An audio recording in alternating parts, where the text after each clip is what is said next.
Hello guys! Welcome back sa akong vlog. Karong gabi, ay na ako diri sa Aqua Dining o gusto yun ako i-share nyo ng ilang lami kaayo nga tasting menu.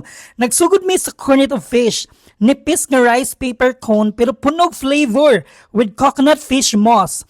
Sunod kayang octo, tender kaayo nga octopus nga gikonfit sa garlic with black olive oil o black tahina mayo. Lami kaayo siya guys, promise.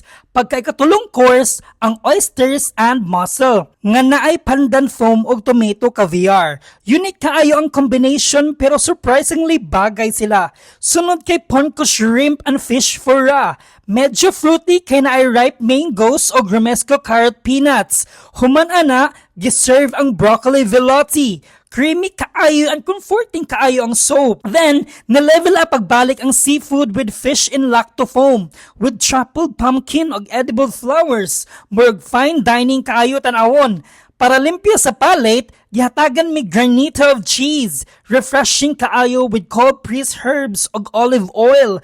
Para sa main course, pwede ka mo pili bisig unsa guys. So tanang choices, lami og elegant ang plating. Dayon pag end sa night, tart calamansi, tangi, sweet ug perfect kaayo after sa tanang courses. So maura to guys, kung ganahan mo og more food reviews, comment, like, and kita-kits sa tunod. Ay!